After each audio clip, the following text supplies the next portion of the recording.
할렐루야. 사랑하는 성도 여러분, 6월 30일 수요일 아침입니다. 2021년 시작이 어제 같은데 벌써 6개월이 지났습니다. 나머지 6개월도 성령의 인도하심을 따라 주님과 동행하는 복된 날들이 되시기를 주님의 이름으로 축복합니다.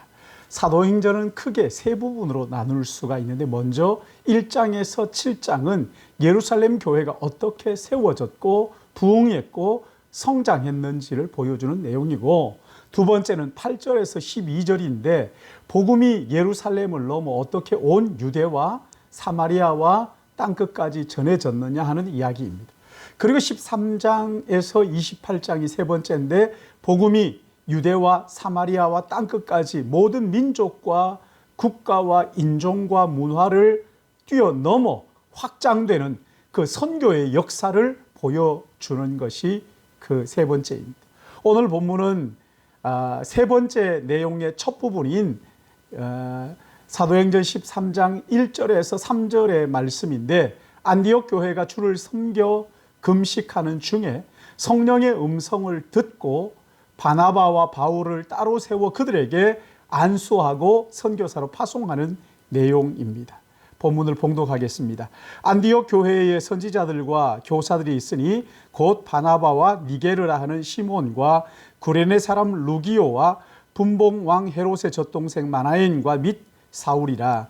주를 섬겨 금식할 때 성령이 이르시되 내가 불러 시키는 일을 위하여 바나바와 사울을 따로 세우라 하시니, 이에 금식하며 기도하고 두 사람에게 안수하여 보내니라. 아멘. 사도행전 13장에 와서 스데반으로 인하여 박해가 일어나면서 흩어진 나그네들이, 그리스도인들이 안디옥에까지 가서 이방인들에게 복음을 전하자 그 복음을 듣고 믿는 사람들이 모여 안디옥 교회를 이루게 되었습니다. 예루살렘 교회가 이 소식을 듣고 바나바를 파송을 하고, 바나바가 다소에 있던 사울을 불러 함께 1년 동안 큰 무리를 가르치자 비로소 그들이 그리스도인이라는 이름을 거기에서 받게 되었습니다.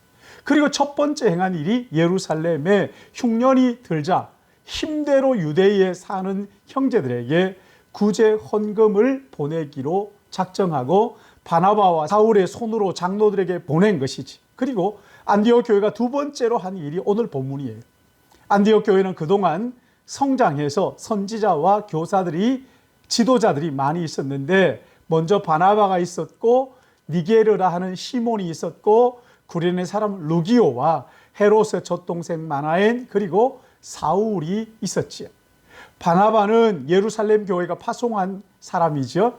그리고 니게르라는 시몬은 니게르, 피부색이 검은 흑인이라는 말이지요. 그리고 구레네 사람 루기오, 헤롯의 젖동생 마나엔, 헤롯과 같은 유모 밑에서 자란 유복한 사람이었던 것 같아요. 그리고 사울, 안디옥 교회는 이 다양한 사람들이 함께 사역했던 사역의 현장이었어요. 이들이 주를 섬겨 금식할 때 성령이 시키는 일을 위하여 바나바와 사울을 따로 세우라는 성령의 음성을 듣게 되었습니다. 그러자 온 교회가 금식하며 기도한 후에 두 사람을 안수하고 선교사로 파송을 하는 것을 볼 수가 있어요. 우리가 이것을 통해서 깨닫는 게 뭡니까? 교회는 반드시 복음을 듣고 믿는 사람들이 모여 세워진다는 거예요. 복음을 모르고 믿지 않는 사람들은 아무리 많이 모여도 그것은 교회가 아닙니다. 예수 그리스도의 복음을 들어야 믿음이 생기고, 믿어야, 믿는 사람들이 모여야 주님의 교회가 이루어지는 거란 말이에요. 그런가 하면 교회가 무슨 일을 할 것인가? 여러분, 이것은 성령의 인도하심을 받아야 한다는 거예요. 안디옥 교회가 가장 먼저 했던 일이 구제였죠. 예루살렘에서 선지자들이 왔는데 성령으로 말하기를 천하에 흉년이 들겠다. 근데 그것이 글라우디오 때 흉년이 들어가지고 예루살렘 교회가 흉년으로 인해 힘들어했다는 거예요. 그러자 안디옥 교회가 힘껏 유대에 사는 형제들에게 부조를 보내기로 하고 바나바와 사울의 손에 예루살렘 교회 장로들에게 보낸 것이지. 이번에 인도 꼴까따의 수해로 많은 어려움을 당하고 있다는 변상희 선교사님 소식을 듣고 우리 교회가 힘을 모아 구제 헌금을 하기로 하고 헌금을 모았어요. 이제 며칠 후면 변상희 선교사님이 어머님이 편찮으셔서 잠깐 한국에 들렀다가 돌아갑니다. 그때 우리가 이 헌금을 전달하기로 그렇게 할 계획입니다. 사랑하는 여러분, 교회는 성령의 음성을 따라 움직이는 거예요. 구제뿐만 아닙니다. 성령께서 안디옥 교회에 금식하도록 이끄셨어요. 어떻게 이끄셨는지 구체적으로 모르겠지만 지도자들이 하나님의 뜻을 놓고 금식하며 기도해야 되겠다고 하는 생각을 함께 하고 마음을 모았던 것 같아요. 그렇게 기도하면서 금식하자 하나님의 뜻을 묻는데 성령께서 뭐라고 말씀하셨어요? 이 교회의 지도자인 바나바와 사울을 따로 세우라. 교회 지도자들에게 그 말씀을 하신 거예요. 그러자 교회는 바나바와 사울을 위하여 금식하고 기도한 후에 그들에게 안수하고 그리고 이방의 선교사로 파송을 했던 거예요. 사랑하는 성도 여러분, 교회는 성령의 이끄심을 받는 공동체입니다. 선교는 사람이 하는 것이 아니라 성령께서 감동을 주셔야 다 같이 기쁜 마음으로 동참하는 거예요. 그래서 사람이 하는 게 아니에요.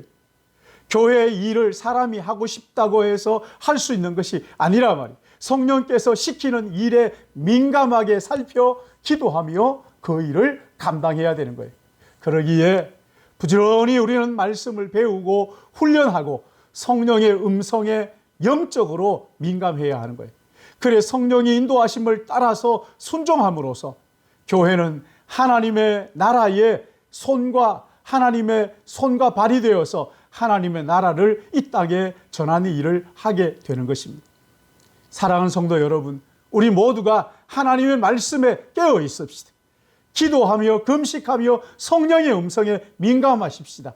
그리함으로써 하나님의 나라를 이 땅에 펼치는 일에 우리 모두가 쓰임받는 우리 신일교회 가족들 되시기를 예수님의 이름으로 축복합니다. 기도하겠습니다. 자비로우시고 은혜로우신 아버지 하나님, 오늘도 이 하루를 하나님의 말씀을 들으며 시작할 수 있도록 은혜 베풀어 주셨사오니 감사합니다. 우리 믿음의 가족들, 어떤 형편과 처지이든지 오늘 말씀을 듣고 다시 한번 교회의 본질을 생각하고 나의 삶의 이유를 깨달을 수 있도록 은혜 베풀어 주시옵소서. 안디옥 교회가 지도자들을 따로 세우고 하나님 앞에 기도하며 안수하여 선교사로 파송했던 것처럼 우리 교회가 하나님 아버지 진리 앞에 늘 깨어있게 하여 주시고 성령의 인도하심에 민감하게 하여 주시고 또한 성령의 음성에 순종함으로 말미암아 하나님의 나라를 이 땅에 심는 주님의 손과 발의 역할을 이 땅에서 다 감당할 수 있도록 인도하시고 하루 한순간을 살아도 주의 영광을 위하여 사는 하루가 되도록 성령이여 인도하여 주시옵소서. 우리 교회가 사람들의 계획과 생각을 따라 움직이지 않게 하시고 성령의 인도하심을 쫓아 민감하게 성령의 인도하심에 순종함으로써 하나님 앞에 영광 돌리는 아름다운 공동체 되게 인도해 주실 것을 간절히 바라옵고, 사랑하는 우리 모든 믿음의 가족들, 아버지 하나님, 어떤 삶의 형편과 처지이든지 성령께서 이 하루도 온전히 붙들어 인도하여 주시옵소서. 예수님의 이름으로 기도드리옵나이다. 아멘.